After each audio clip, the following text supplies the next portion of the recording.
Hi everyone, and welcome to some MiSTer FPGA news. This week, we will be talking about the MARSFPGA project, Splatterhouse core, upcoming cores for Pac-Land and Dragon Buster, and more. So let's get to it. The MARSFPGA will soon be shown off in action to the public. If you happen to be in Tampa Bay, Florida on November 17th through the 19th, you will want to check out the CoinOp Collection booth at Free Play Florida. And according to this post here, there looks to be the possibility of a stream for those who will not be able to attend.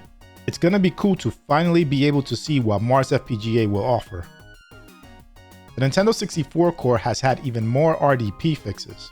Colors and fog in Beetle Adventure Racing were fixed, and a texture issue in Top Gear and some wrestling games has been resolved. Robert also tells us that a missing feature to the core will be worked on next, so any further RDP fixes will probably be held off for now. The core also now uses the correct video and audio frequencies for both PAL and NTSC games. A video posted shows the core being compared to actual Nintendo 64 hardware. Throughout the entire video, the two systems are completely in sync. To celebrate a 5-year anniversary, MiSTerAddons, who sponsors my content, will be giving away one of their MiSTer Armor kits. The winner gets their choice of color and choice of digital or analog I/O board. Check the post to see the requirements to join the giveaway. I have one of these kits thanks to MiSTerAddons and will soon post a guide on it. A beta for the Splatterhouse core is now available to Jotego's Patreon subscribers. If you're a subscriber, then you will need to download a new key file in order to use the core. As with all of Jotego's cores, they are first released in private beta. Then, when the core is stable enough, it is released to the public. All cores are also open source. Uberyogi released a boot ROM for the Gameboy Advance core. If you want the core to boot into something interesting, then head over to Uberyogi's GitHub to obtain the boot ROM. There are also boot ROMs for other console cores. Uberyogi is also working on a custom boot ISO for the PlayStation core, and so far it's looking pretty good. The Ypsilon has a really informative public Patreon post about contributions they've made to the MiSTer FPGA project.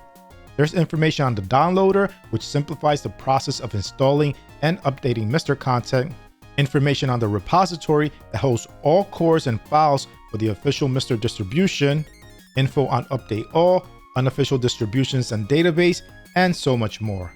Without the work that the Ypsilon has done, it would be a lot more difficult to set up and maintain our MiSTer FPGAs, so please consider supporting the Ypsilon on Patreon. Mr. X currently has FPGA source that runs the arcade games Pac-Land and Dragon Buster. However, this source is for Xilinx FPGA chips, which is incompatible with the DE10 Nano. Mr. X also kindly offered to share the source code. Then Attract17 posted that thanks to Mr. X, games based on the Pac-Land and Dragon Buster will be coming to FPGA platforms, including the MiSTer FPGA. So that's it for this episode. I provided links to all my sources in the description.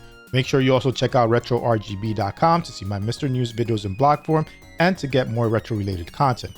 And if possible, support them on Patreon too. Anyway, hope you enjoyed this video. If you did, please give it a like. And if you want to see more content like this, hit the subscribe button and its bell icon so you can get notified of future videos. Thanks for watching, and I'll speak to you next time.